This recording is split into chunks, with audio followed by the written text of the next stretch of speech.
জানাবো এখনকার বিশেষ বিশেষ সংবাদ আর প্রতিদিনের বাছাই করা খবরগুলি পেতে চ্যানেলটিকে সাবস্ক্রাইব করুন। প্রথমেই জানাবো হেডলাইন্স। ওবিসি রায় নিয়ে কি করবে নবান্ন, বাংলাদেশীয় সাংসদ রহস্য, কলকাতা উত্তর ও দমদমে ভোট প্রচারে মমতা, ভাঙড় ও ডায়মন্ড হারবারে অভিষেকের জনসভা, কলকাতায় বাংলাদেশি সংসদ খুনের তদন্ত, ওবিসি শংসাপত্র বাতিল নিয়ে কি করবে রাজ্য, রবিবার নাইটদের ফাইনাল শ্রেয়সদের প্রস্তুতি, রাজ্যের নিম্নচাপের প্রভাব কি বলছেন আবহাওয়া দপ্তর, আবারও সন্দেশখালি, এবার অডিও ভাইরাল, রেখার মুখে দাগ, কলাগাছ, 3 খণ্ডের কথাবার্তার রহস্য, ওবিসি শংসাপত্রে মুসলিম তোষণ, মমতাকে এক সুরে আক্রমণ বিজেপির, কি বললেন শাহ, রামকৃষ্ণ মিশনে যা হয়েছে, শিলিগুড়ির মাফিয়ারা জমি দখল করে এভাবে, দাবি স্থানীয়দের, কি বলছে পুলিশ, এই রায় মানি না, রাজ্যের ওবিসি সংরক্ষণ চলবে, হাইকোর্টের নির্দেশে প্রসঙ্গে বললেন মমতা, পোরশে কাণ্ডে অভিযুক্ত কিশোরের জামিন বাতিল, জুভেনাইল আদালতে যেতে হবে পর্যবেক্ষণ কেন্দ্রে, প্রজ্জ্বলকে দেশের ফেরার অনুরোধ জেডিএস নেতা কুমার স্বামীর, দক্ষিণ কলকাতার নতুন জেলা নির্বাচনী আধিকারিকের নিয়োগ কমিশনের, নির্দল হয়ে লড়াই, ভোজপুরি অভিনেতা পবনকে সাসপেন্ড করল বিজেপি, কমিশনকে চ্যালেঞ্জ করে হাইকোর্টে অভিজিৎ গঙ্গোপাধ্যায়, মহিলা ভোটেই চনমনে করল তৃণমূলকে, আত্মবিশ্বাস খুইয়ে মনমরা বিরোধীরা, বিসর্জন খালির সময়ের অপেক্ষা, জঙ্গলমহলের মাটিতে ভবিষ্যৎবাণী অভিষেকে, পশ্চিম মেদিনীপুরের নতুন পুলিশ সুপার নিয়োগ করল নির্বাচন কমিশন, তীরে এসে ডুবল তরি, ভোট পঞ্চমীতে বাংলার শাসনভিত্তিক নির্বাচনী, মুসলিমদের 100-র বেশি, হিন্দুদের 61, আমরা দ্রুত রাজ্যের বিরুদ্ধে অ্যাকশন নেওয়ার কথা বলছেন কমিশন। দিনভর আর কি বিশেষ বিশেষ খবর রয়েছে জানাবো বিস্তারিত। জাতীয় ওবিসি কমিশনের চেয়ারম্যান হংসরাজ গঙ্গারাম আহিরের দাবি, বারবার রিপোর্ট চাওয়া হলেও পাওয়া যায় না। তিনি বলছেন 100-র বেশি মুসলিম জাতি আর 61টা হিন্দু জাতি এখানে ওবিসির তালিকায়। এখানকার কালচারাল রিসার্চ ইনস্টিটিউট একদম খারাপ সার্ভে করে, কতবার রিপোর্ট চেয়েছি দেয় না তারা। 2010 সালের পরে তৈরি হওয়া সমস্ত ওবিসি তালিকা বাতিল করে দিয়েছে কলকাতা হাইকোর্ট।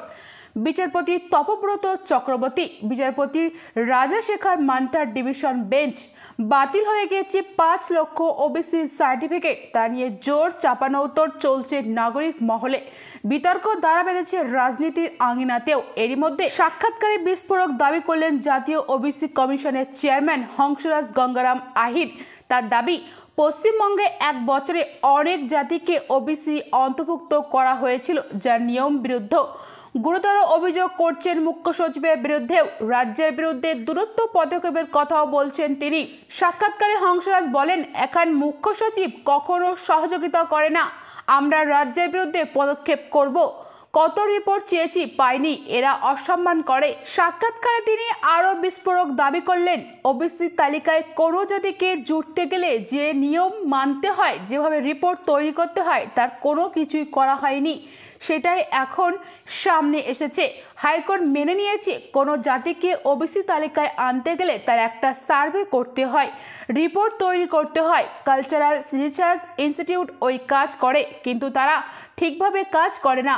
ওদিকে ওদের রিপোর্ট এখনকার ওবিসি কমিশন মানে, সেটাই আবার এখনকার সরকার মানে, কিন্তু যেটা ঠিক নয়। আমরা 10 থেকে 12 বার রিপোর্ট আনতে দিল্লিতে ডেকেছিলাম, 1 বছর হয়ে গেল, রিপোর্ট দেয়নি, আসেনি কেউ দেখা করতে, আমরা দ্রুত অ্যাকশন নেব। শেষ দফার ভোটকে নজরে রেখে জোর প্রচার চালাচ্ছেন মুখ্যমন্ত্রী মমতা বন্দ্যোপাধ্যায়।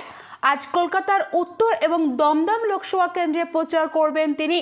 উত্তর কলকাতার চৌরঙ্গী বিধানসভা এলাকায় ব্যাংক অফ ইন্ডিয়া মোড়ে সভা করবেন মুখ্যমন্ত্রী। এই কেন্দ্রে তৃণমূল প্রার্থী সুদীপ বন্দ্যোপাধ্যায়ের সঙ্গে লড়াই বিজেপি প্রার্থী তাপস রায়ের। মমতা এরপর যাবেন বরাহনগরে, সেখানে দমদমে তৃণমূল প্রার্থী সৌগত রায় ও বরাহনগর বিধানসভা নির্বাচনের প্রার্থী সায়ন্তিকা বন্দ্যোপাধ্যায়ের সমর্থনে মিছিল করবেন তিনি। আগামী 1 জুন এই আসনগুলিতে ভোট হবে। দক্ষিণ 24 পরগনা জেলায় আজ জোড়া সভা করবেন অভিষেক। আজ যাদবপুর লোকসভার ভাঙড় বিধানসভায় জনসভা করবেন তিনি। তৃণমূল প্রার্থী সায়নী ঘোষের সমর্থনে ওই সভা। এরপর অভিষেক যাবেন নিজের লোকসভা কেন্দ্র ডায়মন্ড হারবারে, সেখানে প্রচার সভা করবেন তিনি। শেষ দফার ভোটে আগামী 1 জুন যাদবপুর ও ডায়মন্ড হারবারে ভোট গ্রহণ। বাংলাদেশের সংসদ সদস্যের রহস্য মৃত্যু কলকাতার অভিজাত আবাসনে। তাকে পরিকল্পনা মাফিক খুন করা হয়েছে বলে অভিযোগ করছেন বাংলাদেশের স্বরাষ্ট্রমন্ত্রী। কিন্তু কেন করলেন? কেনই বা কলকাতায় চিকিৎসা করাতে আসার আনোয়ারুল আজিমকে এভাবে খুন হতে হলো? উত্তর খুঁজতে তদন্তভার হাতে নিয়েছে সিআইডি। সেই তদন্তে গতি প্রকৃতি কীরকম? প্রতিবেশী দেশের সংসদ সদস্যের দেহই বা কোথায় গেল? সেই সংক্রান্ত খবরে আজ নজর থাকবে। তৃণমূল সরকার জমানায় রাজ্যে দেওয়া সমস্ত ওবিসি শংসাপত্র বাতিল করছে কলকাতা হাইকোর্ট। আইন মানা হয়নি এই যুক্তিতে 12 বছর আগের একটি মামলার প্রেক্ষিতে ওই রায় দিয়েছে বিচারপতি তপব্রত চক্রবর্তী এবং রাজশেখর মান্থার বেঞ্চ। একই সঙ্গে আদালত জানিয়েছে, যারা শংসাপত্র দেখিয়ে ইতিমধ্যে চাকরি পেয়ে গিয়েছেন তাদের উপর এই নির্দেশের প্রভাব পড়বে না, তবে বাকিরা আর চাকরি প্রক্রিয়ায় ওই শংসাপত্র ব্যবহার করতে পারবেন না। কিন্তু বুধবার আদালতের সেই নির্দেশ শোনার পর রাজ্যের মুখ্যমন্ত্রী মমতা বন্দ্যোপাধ্যায় জানান, তিনি এই রায় মানছেন না। বাংলায় ওবিসি সংরক্ষণ যেমন চলছিল তেমনই চলবে। এই পরিস্থিতি নবান্নে কি পদক্ষেপ করে সেই সংক্রান্ত খবরে আজ নজর থাকবে। আইপিএল এর ফাইনালে উঠে গিয়েছে কলকাতার নাইট রাইডার্স। রবিবার চেন্নাই ফাইনাল। কেকেআর এর প্রতিপক্ষ কারা এখনো ঠিক হয়নি, তার জন্য অপেক্ষা করতে হবে আগামীকাল পর্যন্ত। বৃহস্পতিবার দ্বিতীয় কোয়ালিফায়ারের পরেই ঠিক হবে ফাইনাল কাদের সঙ্গে খেলতে হবে নাইটদের। কেকেআর ফাইনালের প্রস্তুতি সব খবরে আজ নজর থাকবে। আলিপুর আবহাওয়া দপ্তর জানিয়েছেন, আজও দক্ষিণবঙ্গের সব জেলায় ঝড় বৃষ্টির সম্ভাবনা রয়েছে। শুক্রবার 2 চব্বিশ পরগনা, 2 মেদিনীপুরে ঝড় বৃষ্টি হতে পারে। শনিবার দক্ষিণবঙ্গের সব জেলাতেই হতে পারে ঝড় বৃষ্টি। এর মধ্যে 2 চব্বিশ পরগনা, পূর্ব মেদিনীপুরে ভারী বৃষ্টি হতে পারে।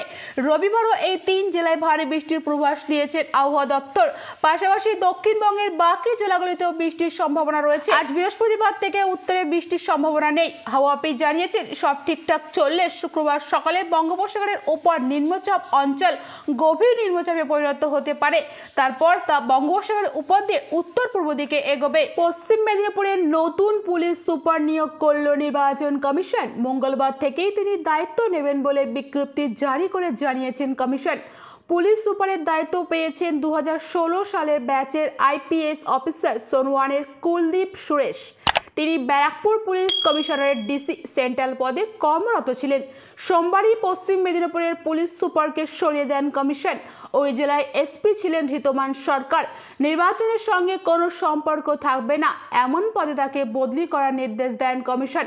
25শে মে ষষ্ঠ দফায় ভোট রয়েছে মেদিনীপুরে। তার আগেই পুলিশ সুপারের বদলি রাজ্যের রাজনীতির সরগরম হয়ে ওঠে। এই ঘটনাকে মোদির গ্যারান্টি বলেও খোঁচা দিয়েছে এক্স হ্যান্ডেলে পোস্ট করেন তৃণমূল সর্বভারতীয় সাধারণ সম্পাদক অভিষেক বন্দ্যোপাধ্যায়।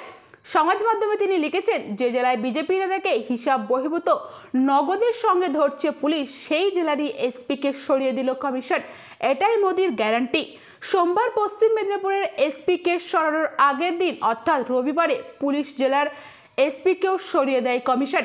মুখ্য সচিবকে নির্দেশ দেওয়া হয়, নির্বাচনের কোনো কাজের সঙ্গে যুক্ত থাকতে পারবেন না পুরুলিয়ার এসপি অভিজিৎ গঙ্গোপাধ্যায়। পুরুলিয়ার এসপি ছাড়াও আরও 3 পুলিশ আধিকারিককে ভোটের কাছ থেকে অব্যাহতি দেয় কমিশন।